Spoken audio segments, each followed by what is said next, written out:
closer. Through the magic of video editing, you can turn this into this. A little bit of sausage, crawfish, shrimp, small bag of vegetables, some garlic, some lemon. All this is going to go in the fridge. I'm going to cook something with it. Yeah, good catch.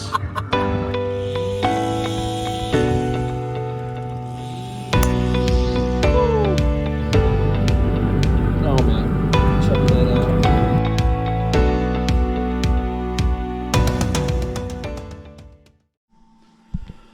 What's going on? It's John from D-Roar Outdoors. I'm going to show you the one of the best things about a seafood boil is the next day you get to take and you get to make whatever you want with the leftovers. No food gets wasted other than a bunch of crawfish husks. What we're going to do this morning is make a crawfish etouffee for some eggs Benedict. I did have to go out and buy a pepper because I want some color. Oh, and some Holy Trinity mix. This is already pre-chopped from the store, and there's no need to get just a bunch of celery like the way they sell it, and onion and peppers. Just everything's pre-chopped. There's some garlic from last night, some crawfish tails, sausage, shrimp, lemon.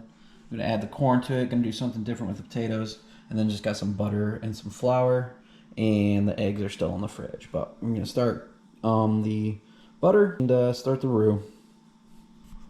And the crawfish etouffee is in the same kind of the same family as gumbo when it comes to making the roux, or sometimes I do it with biscuits and gravy. But what we want to do is get a pan on a slow heat, and we want to slowly melt I'm doing about 3 cups, about 6 tablespoons of butter. And when this gets melted down and heated up, I'm going to add about 6 tablespoons of flour to that. Okay, now that we got our butter melted, I already added a tablespoon of flour in there, but we're going to turn up the heat just a little bit, and we're going to get flour in there. So I got about 5 tablespoons, a little bit more than 5 tablespoons of butter.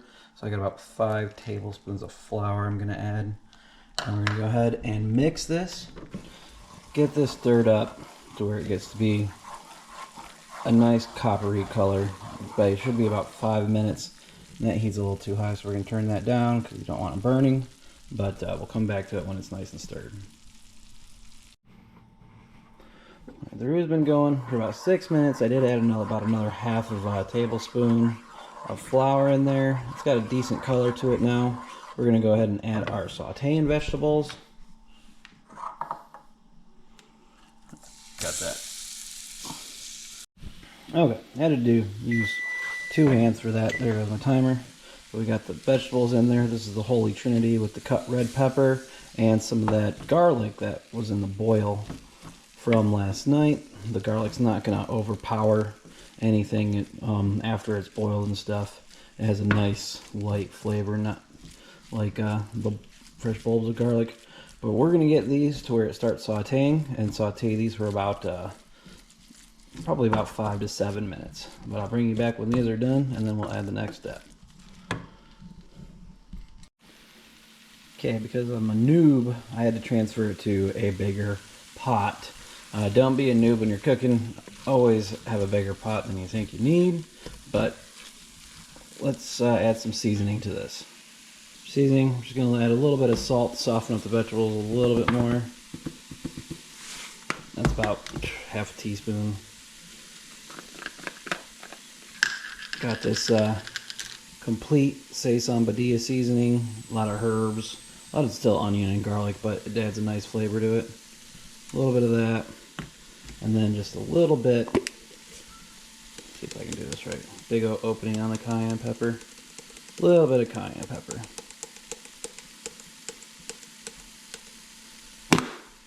And that's it. Saute it for about 2 more minutes, and it should be good to go.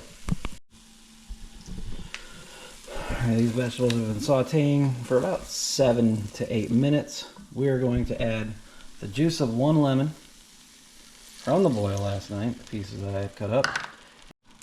We are going to add 3 cups of chicken stock. I have a feeling I'm going to need more. Let's go ahead and dump it in nice and slowly and incorporate it in there.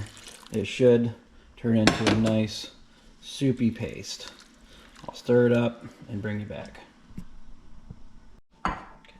Alright, now this etouffee, sorry if I'm slaughtering the name, but I know it's delicious. It's got a good texture to it, thickened up. We're going to add our meat. Look at all that. These are all the crawfish tails. I diced up the shrimp. If anyone's wondering, the slap chop works great for dicing up shrimp. Some corn, off the cob, diced sausage, and just a little bit of very finely diced mushroom in there. Get all that in there. And we're going to mix this up. And this part is about done. After we get this mixed up, we're going to start working on the eggs, Benny. Oh yeah. If anything, it might be too thick, and we'll need another cup of chicken broth to throw in there. But look how good that topping is. You can put this stuff over anything. Restaurants throw it over steaks, throw it over crab cakes, eggs Benny, heck, rice, mashed potatoes. This is just a delicious leftover soupy goodness. Alright, I think I'm going to add another cup of chicken broth to that, and then we'll get started on the eggs. Yep. For the eggs Benedict, we got a little bit of melted butter in a pan. We're going to take our English muffin. This is brioche style. And just we're going to take and sop up that butter. Soak it up. Definitely don't break the muffin. But we're going to keep on doing that until it gets nice and toasted up.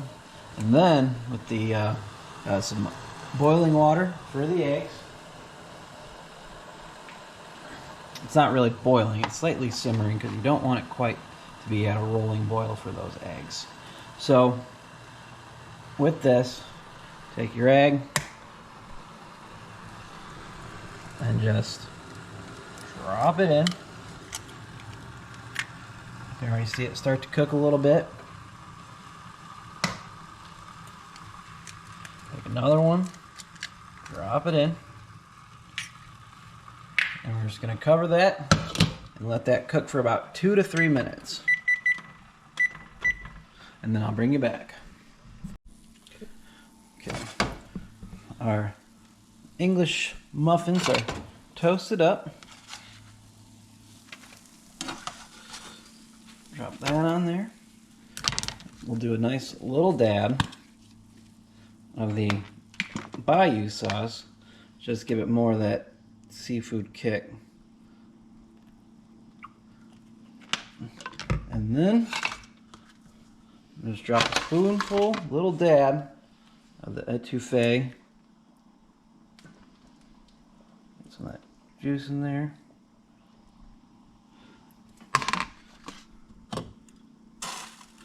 Eggs should be about done.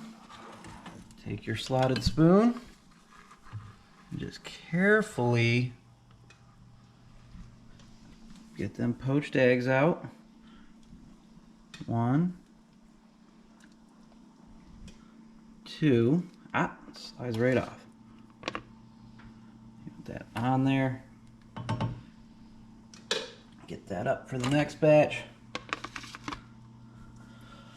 Etouffee is simmering good.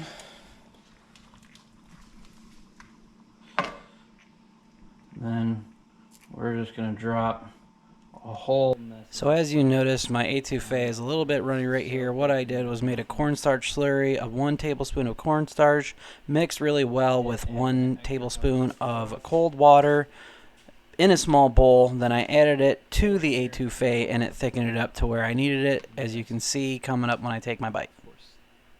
Presentation, a little bit of pepper,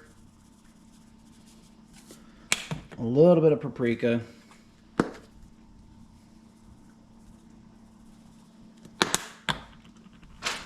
and a little bit of garlic pepper crispy onions. Give it a crunch.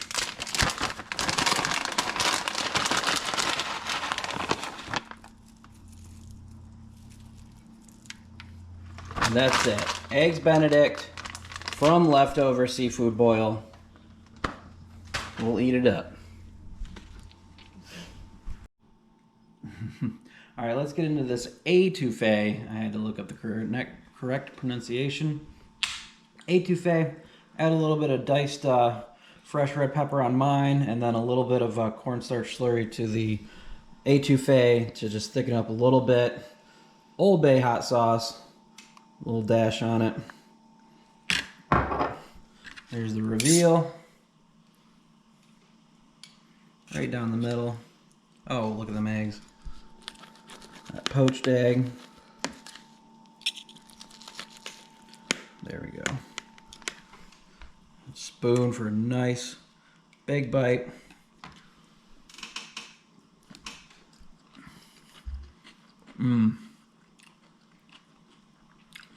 So much flavor. It's really hard to describe. Crawfish tail, shrimp, sausage. This is one of the best things to do with your leftover boil. A lot of people freeze theirs, but best thing to do is just save it for the next day. Excuse me. A little spicy with that hot sauce. But the rest of the étouffée, got a bunch left. Gonna throw it over some rice tonight. And that's it. No waste with that leftover seafood boil. And it turned out awesome. So that's it. Thanks for cooking with me. And hopefully next time we get doing some outdoor stuff. But until then, see you next time on Dear Outdoors.